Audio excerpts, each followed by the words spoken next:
Welcome to Motorsports Reports. 5 drivers to watch for this weekend's event at Phoenix Raceway, or Phoenix International Raceway, or they've had a few names over the years. My name is Phil, here for Motorsports Reports and the host of the Grip Strip podcast.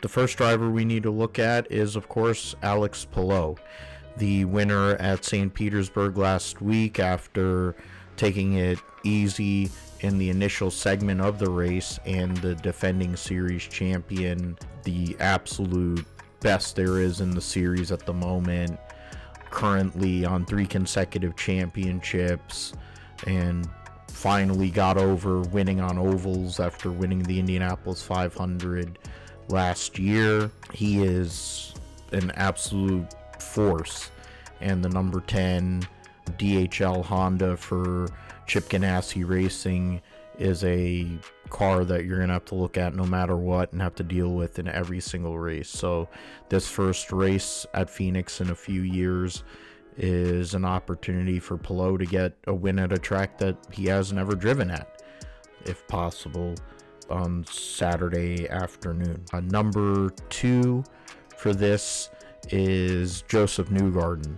He has 3 starts at the track with 3 top 10 finishes and 1 win. Has led 32 laps, average finish of 5.3. So he is a long-time oval master, a lot like another Penske driver legend in Rick Mears, who made his name in a lot of ways with his oval prowess. Josef Newgarden has done the same, and he's won basically every oval that they run in an IndyCar series has been a place where Newgarden's been able to do well at.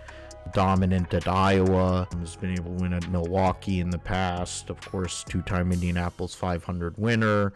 The hardest charger last week at St. Petersburg after having a brutal qualifying, was able to move up the field and finish in the top 10. So wanting to keep that momentum going here as we move forward into the second race of 3 to start the year in the IndyCar series. Number 3 is Scott Dixon. He has 6 starts at the track, different cars, of course, because it was the early 2000s when he made his first starts there.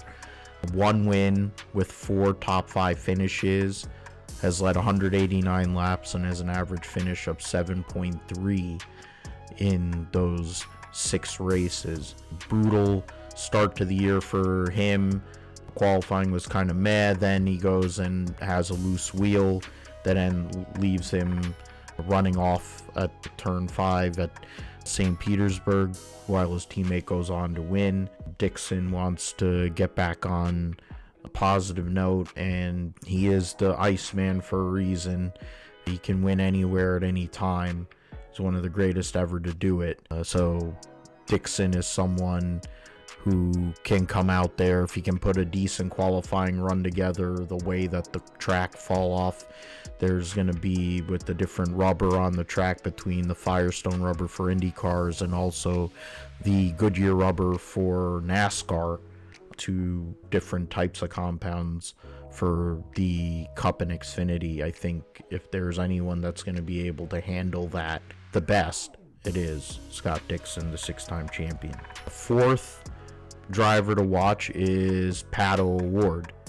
Pato O'Ward in this doesn't have any information. I'm going to go and look over here and see, trying to get, this is all the drivers that are driven at Phoenix, so it doesn't show that Pato O'Ward has ever driven there. I don't think that that's correct, but either way, O'Ward had a solid race at St. Petersburg last week, most popular driver in the series. Last year was able to win at Iowa on the oval, and one of his 2 wins last year. So he's someone that is capable to go and win on ovals. He's also won at Milwaukee in the past. So Pato O'Ward wanting to keep the momentum of a good start to the season going for himself and the McLaren team, going to another short oval. He thrives on these kind of situations. So it's something that we should be looking for and looking at. Last but not least is Alexander Rossi. Alexander Rossi has driven at Phoenix before in the past, and he is someone who has always been very fast at the short ovals, has won oval races, former Indianapolis 500 winner, but also I think has done a lot on short ovals like Iowa Speedway, Milwaukee, and now of course at Phoenix. In terms of active drivers, he is one of he has so one top 5 and one top 10, 10.7 average in 3 starts, but he had a really good test at Phoenix a few weeks ago during the open test that they had for all the teams. So they had Carpenter Racing Team last year, won with Christian Rasmussen, his teammate, there at Milwaukee Mile for his first career win. They make their name and pride themselves on being really, really good on ovals.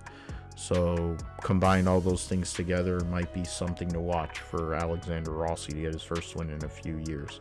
Also at Pocono, it was another good track for him. So let's see what happens there, and we will be back with you here on Motorsports Reports to talk about all that. And also tune into the Grip Strip podcast with myself and my co-host Joshua Fine for all racing content as well.